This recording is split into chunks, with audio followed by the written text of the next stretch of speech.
A couple of years ago, I made a video about how I personally believe that in time, Kyle Rittenhouse's influence, money, status, and all that he gained out of the Kenosha incident that happened, I made a claim that I just don't believe that he's going to be able to maintain this type of relevance, ability to fundraise, and clout that he's gained off of this, even though he's going to be held up for as long as these people can remember as being the champion who took down those radical liberals trying to destroy everything in the fabric of society, and held up as like a martyr that wasn't really martyred for being able to defend America and defend the self and the Second Amendment and all this type of stuff. I remember this one. Yeah, that was a while ago. We don't have a lot of frogs from back then, but for the people that remember, thanks for sticking around. But for the people that don't, you can check out that video a while ago. And I'm here to say that I'm right. I'm here to toot my own horn. Even I'm here to dance to my own jig, because Kyle Rittenhouse is broke. He is broke. At least according to his lawyer, he's pretty broke. Yeah, the Kenosha incident arc. One of us, a brokey he is, and a brokey hopefully he shall remain. He's working, he's trying to support himself. Everybody thinks that Kyle's got so much money from this. Whenever whatever money he did get is gone, his lawyer said. His lawyer, Mark Richards, told Court TV.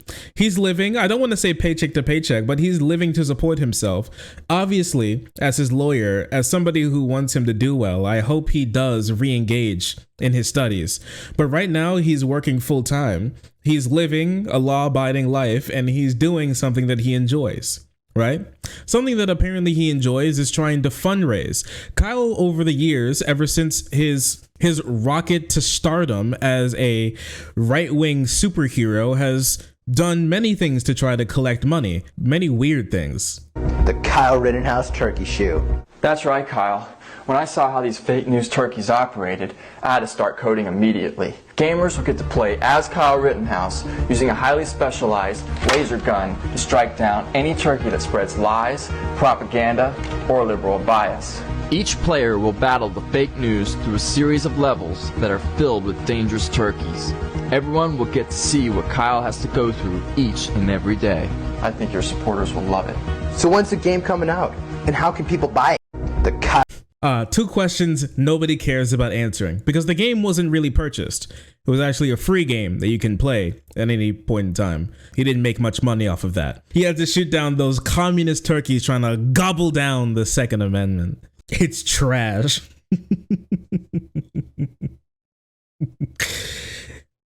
Is more, unironically, he would be better at fundraising if he died or went to jail. Listen, I mean, look at Derek Chauvin's fund. People to this very day are making documentaries about Chauvin. I watched a documentary that was made on Chauvin not too long ago. They actually were able to get him to talk for the first time ever since he was put in jail, since he hasn't talked to news outlets ever since that he was locked up. You won't let me out for kneeling on George Floyd. What's the name of the documentary? I know this is the most melodramatic, hilarious bullshit, but it's called The Fall of Minneapolis. It's called The Fall of Minneapolis, where they go through the whole thing. They say he didn't actually kill George Floyd because George Floyd just died of a fentanyl overdose magically while being kneeled on for 9 minutes. And then they interview his mom, who was like, he didn't get a fair trial. So mommy was like, he let my son out. Then they interviewed cops that quit, that were pro Chauvin, to be like, I'm so scared for my life every single day. I think the ghost of George Floyd is going to resurrect himself from the dead and beat my ass. He's going to take a hit of ghost fentanyl, and he's going to be like Popeye, where he like buffs up and then beats my ass from the ghost dimension, and I won't be able to do anything about it because Minneapolis has banned exorcists and religious organizations because they're evil and woke now, or some bullshit like that. They're gonna come beat his ass like the drug addict from Christmas Past.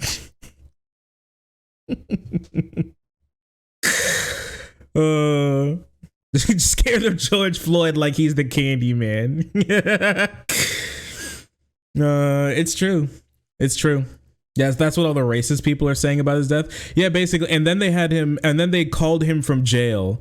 They took some of his precious time to call like people that he still likes in the free world in jail for him to be like, they're super mean to me and they lied and I didn't do anything wrong.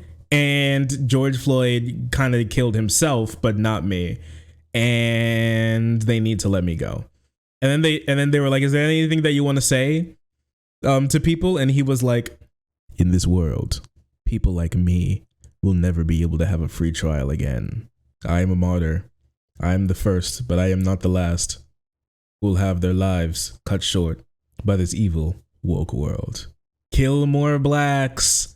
My final message. Goodbye. And then he poof vanished. Thinks he's Batman. Yeah, kneeled on George Floyd for 9 minutes. Now talk. This video is about Kyle Rittenhouse. This is about Rittenhouse. This is not what this is about. This is not what this is about at all, actually. Right? And when that didn't go over well, he had another company make a game about him. Instead of it being one where he shoots turkeys, he decided to take it one step further and once again make a video about shooting people in Kenosha. But this time it's called Acquitted: Self-Defense versus the Brain Dead, where he shoots zombies that are depicted in different types of purported left-wing paraphernalia, and he just guns them down through the streets like he did originally, but he tries to make money off of it. Needless to say, this also completely flopped and did not get him anywhere near the money that he wanted. And this is at a time where his relevance is still around. It's not very high, but it's high enough to where people are even trying to cosplay him, like the service worker who cosplayed Rittenhouse walking around his office with a gun. And the company that posted it, Ford Motors, all right, that he works for, literally didn't know. It was so obscure they had no clue, and they just posted it. Oh, he's like a guy with a gun. Haha, how silly. When he was actually cosplaying Rittenhouse, thinking of shooting down protesters, dipshit protesters, many people have said. And I was partly right with my analysis back then, that he's been pleading for a while. Most of his appearances begin with and end with him begging for money from conservatives. And that's not necessarily a bad play. We've seen people do stuff like this before. Like the people who tried to crowdfund the publicly built wall during Donald Trump's administration, which was a hedge fund owner and a priest and a venture capitalist all came to, it sounded like a bad joke, all walked into a bar and decided to make an idea of crowdfunding building the border wall, since Trump is bad at policy and couldn't get it done. So they instead tried to crowdfund it through crowdfund, and then they just took all the money and then tried to disappear. The cops got them instead after collecting like $1 million. But that's not something that Kyle Rittenhouse can do. Ever since his popularity has started to wane and there have been more martyrs in the content cycle, and the outrage cycle of conservatives has moved on, Kyle has been left in the dust, as I predicted, as many people predicted as well, which is sad for him, but good for me. I believe that Kyle deserves a life of suffering, and thankfully that's what he's getting. If the legal justice system couldn't punish him for what he's doing, at least the world can. And that's thankfully happening. In his many pursuits to shore up more cash from right-wing dipshits who love the idea of him shooting people, that hold him and herald him as a hero for just shooting people, basically feeding into their delusions that they like. Because you've seen this a lot. You've seen gun owners who talk less about how their gun is just like some great self-defense thing, but some tool, like some divine instrument given to them by God that will allow them to make such a radical change in the world. And they talk and they dream constantly about a situation that they're going to be put in, like, just try that in a small town, put in a situation where they could finally shoot someone. If it wasn't for the laws of this land, I would fill you with holes like you're made of Swiss cheese. Tool, yeah, it's like a tool of justice given to them by God himself, fallen down from a cloud on God rays, floating down to them. He personally feeds into like the evil, deranged gun culture that we have here in the States that leads to so many shootings, of guns being some great societal, like divine instrument instead of just like a tool and a weapon specifically made to kill people, and is not treated with the respect and reverence and dignity that it is. And I said recently that I'm kind of okay with him having a life of suffering. Well, it's mostly because he spends his life now trying to push for other people to live a life of suffering and to die after a life of suffering. And what I mean by that is he's personally decided to spend his time working against people like David Hogg, who is a survivor of a school shooting, specifically having spats with him, and specifically going to places like Texas to try to put more guns on the street. That's his goal, is to put more guns on the street. That was his goal. Even though the inciting incident that led to him shooting and killing 2 people and shooting and injuring 3 people was partly started by somebody having a gun and using it incorrectly, which helped lead to the violence that took place that night. Hey, why am I surprised? Oh, no, yeah. He's been palling around with the far right. You remember he was palling around with Toby Turner as well. He goes on Fox News constantly. He's always trying to find new ways to get more money, to get himself out there, to do more talks. It's happening less, but it's still happening that he's out there because he's held up as a hero to these people. They love the idea. They constantly talk about the idea of wanting to have more reasons to shoot and kill people, to just simply kill people. It's a big reason why during the 2020 BLM protest that happened, that so many right-wing governments tried to find new ways to open up laws for people to kill more people, and specifically their type of people, right-wingers and patriots, to kill of these anti-American communist protesters or something. That's why a lot of conservative states tried to put through laws that made it more legal and less punishable for you to do things like just running over protesters in the street, just bowling down through protests, open up more avenues for you to just shoot people who are inconveniencing you when it comes to protests, loosening laws when it comes to killing people. And you saw this in Florida as well, that guy who defiled the Pulse nightclub shooting monument by trying to do a burnout on that flag after DeSantis's administration passed a law basically saying that it's trying to upgrade the penalty for defiling a monument. But he was literally the only person to get caught by that law in Florida, and nobody else. After it was specifically passed to try to clamp down BLM protesters and left-wing protesters. In Tennessee, they passed a law to stop you from being able to protest on federal property. It's like, if you can't, federal property, if there's any place where you should be able to protest, it should be federal property. Like, how do we have the right to protest if you can't do it against the government?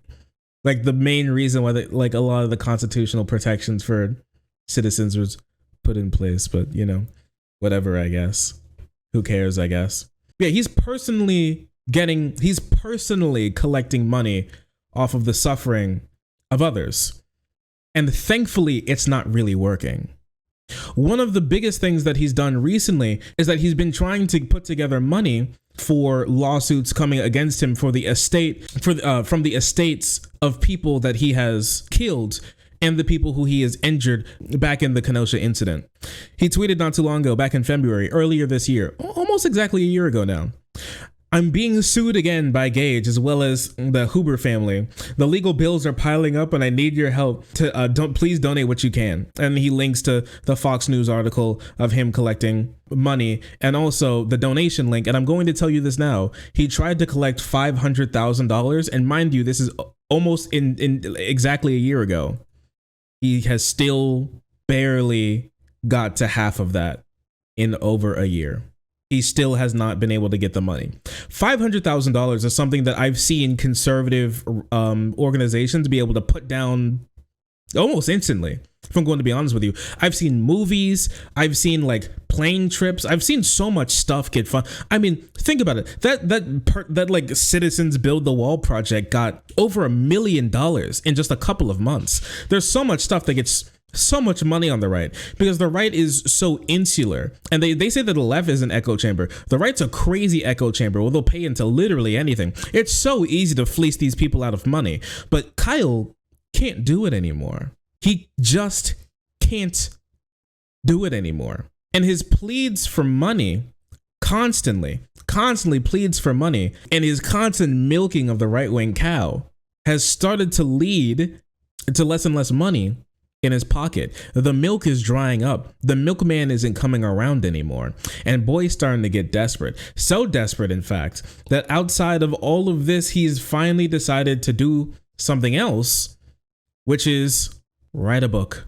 He's gone from making games to putting out merch to doing speaking tours, and now he's writing a book that you all can buy about him taking on the evil mainstream media that wants to totally destroy his character, and this will finally be able to get him out of financial trouble. But I don't think that it's going to be that way.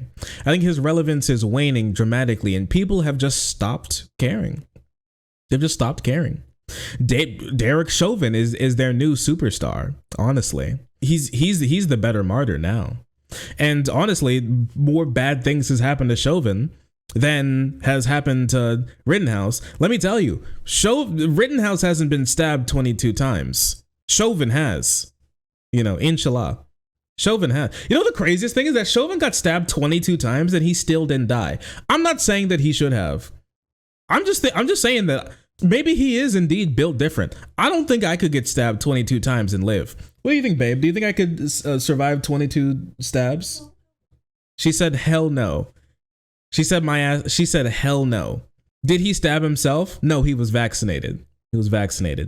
Yeah, crazy thing. Chauvin was found in his cell after a suicide attempt after he was declared suicide attempt after Chauvin was found in his cell with 22 stab wounds in the back of the neck. It's crazy how that happens. It's crazy how this keeps happening. I have a live studio audience now. You're right. I'm glad he didn't die. Me too, bestie. Me too. Suicide attempt after stab wounds? Yes. 28 stab wounds. Suicide by knife. Stabbed 22 times in the back. He was going for the kidneys, obviously. And I mean, even through being poor and stuff, it seems like he's still in relatively good spirits, because he was talking with Jack Prosbiak not too long ago, and he was smiling about shooting jokes that they were making while he was there with them on air. Prosbiak asked Rittenhouse how he felt reopening the least positive events of your life, referring to his high-profile events and acquittal. Rittenhouse said he had a lot of long nights with his co-writer, saying that it was hard to rehash every detail. He was found not guilty as well. 2 years ago, accused of charges. He was said not guilty, right? Curious guy. Prosbiak said, "What can I say, folks? When Kyle Rittenhouse takes aim, he always hits his target." Rittenhouse can be seen laughing and smirking momentarily before pulling an awkward face as Prosbiak continues to ask him about his book. He was like, "Oh shit, I'm supposed to act. Oh fuck. Oh no, fuck. I was supposed to act sad about that. So it's sad, very sad part of my life. Very sad part of my life. Haha. Oh wait, I'm supposed to. Oh, whoops. I mean, one of the craziest things for me about this is that I feel like ever since 2020, the right has only gotten more extreme. Honestly, they've only really gotten more extreme. I mean, this is the Republican Party that he's trying to fleece money out of. That recently even talked to, because he's active in Texas. The GOP executives in Texas rejected a proposal on a ban for their members to associate with Nazi sympathizers and Holocaust deniers. They rejected a ban, and the reason is because they said it was a slippery slope and it was too vague. After many of their members were caught talking to white supremacists, neo-Nazis, Holocaust deniers, all of these white nationalists, all these types of people. Don't talk to Nazis is apparently too vague for conservatives. It could ruin their election chances. Those are their constituents. Basically, I mean, it would make sense to me why they would do this. They would have to be like, oh, I'm not allowed to talk to a lot of my constituency anymore, which I would imagine would be bad for business. So, I mean, I get why they wouldn't want to do this, but I think it's just very telling. And this is the type of people that Kyle can't get money out of. These are the people who reject Nazi bans on their party. Is it like a party rule ban, or it's for the GOP, which is a company. It's like the local company, basically. It would be a party ban on the members not being able to talk to Nazis and sympathizers. You wouldn't be allowed to just do that. It's not a law that was being passed. They can't pass a law like that. It's like they know those people are Nazis. Yeah, of course. It would make no sense for them to put through a law like that. But yeah, it makes perfect sense. And at the end of the day, he's still pretty unable to actually talk about, from a human level, what he did. He's always in media mode. I mean, just take a look at this, because he was recently on Piers Morgan. You killed 2 people and you wounded a 3rd. How do you feel about that? Well, Pierce, they attacked me. They left me with no choice. I have nightmares every night of being attacked and being ambushed and them trying to steal my gun and pointing guns in my face. It's not an easy thing to do, but I did what I had to do to stay alive, and if I didn't, I would be dead. Yeah, listen, it's not what he asked. And many in America believe that you had the absolute right to defend yourself. I'm just curious, on a human level, you're very young even now. What are you, 20 years old now? Yes, sir. And you've killed 2 human beings and wounded a 3rd. I just wonder how that feels. I don't think that's an appropriate question to ask how it feels. It's not an easy thing to do. It's something I live with every single day. It's nightmares I have. It's something that I have to deal with. I have to deal with the PTSD and the trauma from having to do that. Didn't you write an entire book about this? It's not an appropriate question to ask. Apparently, it is appropriate to shoot people. It's not appropriate to ask how it feels to take human life after you put yourself in these types of situations. But okay, apparently, I guess that's not something he wants to talk about, at least on air. Maybe he thinks it would make him look bad. Maybe he's just going to say something that would make his lawyer have a more difficult time in the multiple lawsuits that he's going to be finding himself in for the next years. And I hope they bleed him dry. I hate this guy. He's a terrible person. He's an absolutely horrible human being who was corrupted at a young age, groomed, if I'm going to be completely honest, by far-right militias into taking people's lives, and the trajectory of his life, and tens, hundreds, thousands of people's lives across the country are going to change. And the work that he's doing to make this country worse for people living in it is going to change people's lives as well, which is not something that I can respect as a person. And so that's just what I have to say about this type of stuff. It's sick. It's nasty. It's terrible. But he's broke. He's sad. He's alone. And it's something that a lot of people could see coming. Because at the end of the day, this type of evil that you perpetuate in the world only leads to more sadness for you and the people around you. And that's what he's suffering from. And I hope it continues. It's hard to get a job, apparently. To have a job being doing anything else besides the guy who peddles that one time he shot multiple people. That's all he's got. The ultimate one-trick pony. And people aren't buying tickets anymore. Oh, sorry. I didn't see you there. If you're enjoying the content, hit the subscribe button. If you don't, it'll make Boo very sad. I know a bunch of you who are watching are not subscribed. Join the frenzy. You won't regret it. Thank you, Boo.